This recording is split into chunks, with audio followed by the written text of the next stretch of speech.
Hello friends and students, मैं हूं doctor Adnan Tahir और आज मैं आपके सामने एक बड़ा इंटरेस्टिंग टॉपिक डिस्कस करूंगा, how to make your topic and from where to get your topic.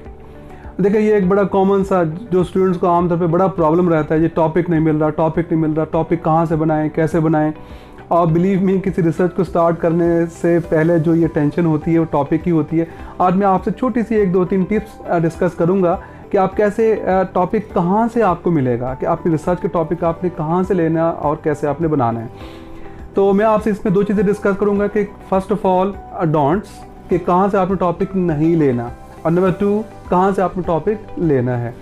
तो देखें, पहले मैं आपसे बात करता हूँ कि टॉपिक आपने कहाँ से नहीं लेना, क्योंकि नॉर्मली ये वो जगह हैं जहाँ से स्टूडेंट्स टॉपिक लेने की कोशिश करते हैं और टॉपिक बनाने की कोशिश करते हैं और फिर बड़े परेशान रहते हैं और उनको सबसे ज़्यादा टेंशन इस बात की हो जाती है कि जी हाउ टू बिगिन, हम टॉपिक कैसे लें, कहाँ से शुरू करें। Number 1, topic shouldn't come from your brain. आपके ब्रेन से टॉपिक नहीं आना चाहिए। अब मे भी हो सकता है आपको शायद अजीब सी बात लगे, लेकिन आगे मैं आपको बताऊंगा टॉपिक कहाँ से आना चाहिए। तो पहली बात तो कि आप कोई पेंटिंग नहीं कर रहे या आप कुछ ऐसी इन्वेंट नहीं कर रहे हैं कि आपने टॉपिक बैठे बैठे सोचना है आपने या जनरेट करना है। वेरी मच पॉसिबल कि अगर आप अपने ब्रेन से टॉपिक लेकर आएंगे तो यू विल बी री इन्वेंटिंग द व्हील। आप बहुत ज़्यादा चांसेस ये हैं कि आप ऑलरेडी जिन फील्ड पर काम हुआ है उसी को आप दोबारा उस पर काम स्टार्ट कर देंगे। तो नंबर 1, पहली बात, ये कोई आपकी क्रिएटिव काम नहीं है, आपके इनोवेटिव काम नहीं है, आपको इन्वेंट नहीं कर रहे हैं, बल्कि आपने इसको the topic shouldn't come from your brain. पहली बात तो ये नोट कर लें। आमतौर पर मैंने देखा स्टूडेंट्स का ये होता है कि खुद बैठे बैठे सोचते रहते हैं कि जी वो ये टॉपिक है, ऐसे कर लें, यहाँ से बना लें। नहीं, प्लीज़ अपने ब्रेन को तो रेस्ट दें और करना क्या आपने वो आगे हम डिस्कस करते हैं। नंबर 2, टॉपिक कहाँ से नहीं आना चाहिए, topic doesn't come from your teachers. अब बिलीव मी, स्टूडेंट्स आमतौर पे क्या समझते हैं कि जो टीचर के पास जाएंगे कि सर हमें टॉपिक दे दें, टीचर फ़ौरन अपने पॉकेट में से एक टॉपिक निकालेगा मदद से और आपको दे देगा। नहीं, it doesn't happen and it shouldn't happen. भाई देखें, टीचर के या जो भी आपके सुपरवाइजर्स हैं उनके अपने इंटरेस्ट हैं, उनके अपने एप्टीट्यूड्स हैं, उनके अपने एक्सपर्टीज़ हैं। तो आपने वो टॉपिक लेना है जो कि आपके इंटरेस्ट का हो, जो कि आपके एप्टीट्यूड का हो। तो प्लीज़, क्योंकि मैं खुद भी एक सुपरवाइज़र भी हूँ, टीचर भी हूँ, तो आप टीचर्स को डिस्टर्ब मत करें, ये टॉपिक आपको वहाँ से भी नहीं मिलेगा। अच्छा, तीसरा, एक आमतौर पर जो एक नेगेटिव सा काम स्टूडेंट्स करते हैं कि पुराने को थीसिस देखे, लाइब्रेरी में चले गए, वहाँ से थीसिस के टॉपिक्स उठाए और उन टॉपिक्स में थोड़ा सा रिफ्रेश करने की कोशिश करके वहाँ से आपने टॉपिक ले लें। नहीं, ये तो वैसी एक अच्छी प्रैक्टिस नहीं है। तो पहली बात नोट कर लें कि टॉपिक्स, आपके रिसर्च टॉपिक कहाँ से, आपके थीसिस के प्रपोजल जो भी आप लिख रहे हैं किसी भी लेवल पर, आपके टॉपिक जो हैं कहाँ से नहीं आने चाहिए, मैंने आपसे डिस्कस किया। Now come to the point, topic आपका कहाँ से आपको मिलेगा, कहाँ आपका टॉपिक मौजूद होगा। तो इसका answer that the topic comes from the literature review. अब ये बिलीव मी, ये बड़ी मुश्किल बात होती है हमारे स्टूडेंट्स के लिए, because we don't want to read. हम चाहते हैं कि बगैर पढ़े ही हम सारे रिसर्च कर लें, बगैर पढ़े ही हमें चीज़ आ जाए। It doesn't happen. हो सकता है मे बी पॉसिबल कोई आपको टॉपिक कहीं से बना के दे भी दे, लेकिन it will not be a good topic and you will not have a grip on it. आपको नहीं पता होगा कि आप क्या काम कर रहे हैं। तो अ गुड टॉपिक और the topic should come, must come from the literature review. देखिए, अब आपने करना क्या है। देखिए, नंबर 1, आप अपने एक ब्रॉडर फील्ड को सिलेक्ट कर लें। देखिए, मैं आपको एग्जांपल दूं, जैसे I am a teacher of linguistics, language and linguistics. तो आप देख लें, पहले आप एक ब्रॉडर फील्ड कर लें कि आपने लिटरेचर पे रिसर्च करनी है या लिंग्विस्टिक्स पे रिसर्च करनी है। अच्छा, फिर नंबर 2, आप उसको नैरो डाउन करें सेकंड लेवल तक।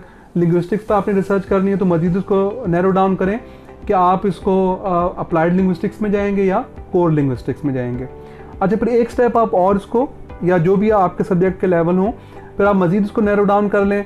लेट्स से अप्लाइड लिंग्विस्टिक्स में आप जाना चाहते हैं तो you will go language teaching methodologies पर जाएंगे, आप जाना चाहते हैं कि लैंग्वेज एंड टेक्नोलॉजी पर जाना चाहते हैं, या आप लैंग्वेज एंड असेसमेंट पर जाना चाहते हैं, या आप लैंग्वेज टीचर एजुकेशन की एरिया पर जाना चाहते हैं।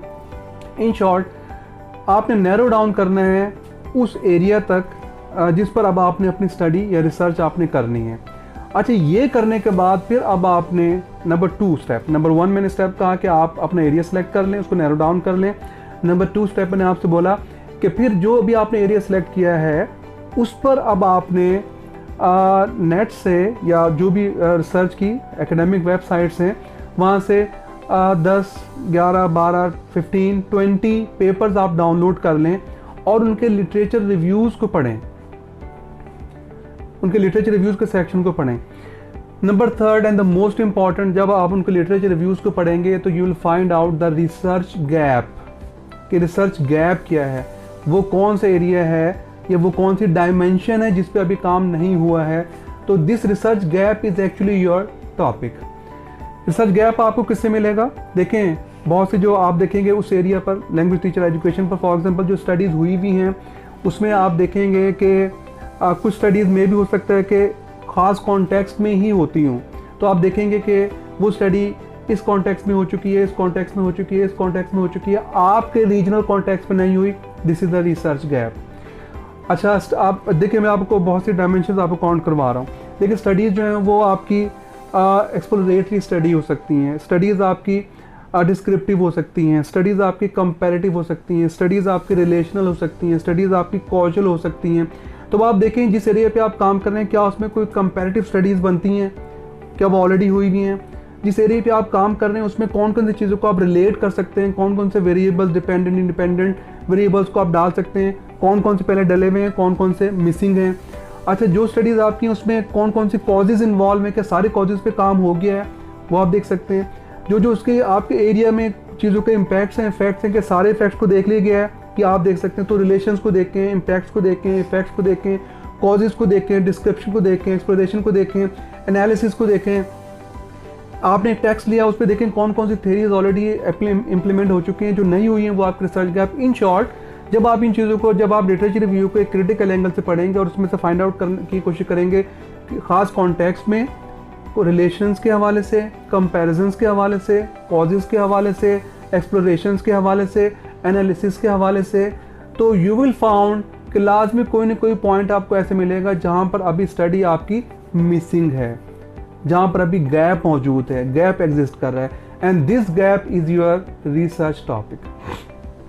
बाकी आपका रिसर्च टॉपिक कैसा होना चाहिए, उसके लिए I would like to refer you, जो मैंने पहले से एक वीडियो बनाई थी रिसर्च क्वेश्चंस, उसके साथ मिला के आप देखिएगा।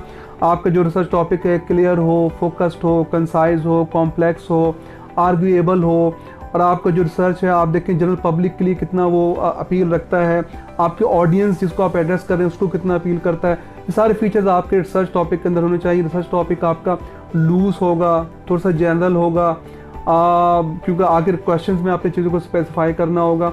तो एनीवे, आज मैं आपको ये चाहता था कि I can share with you कि from where you will get your research topic. I hope क्या इस वीडियो से आपको बेनिफिट होगा, और मुझे उम्मीद है कि आप मेरी वीडियोस को देखते रहेंगे।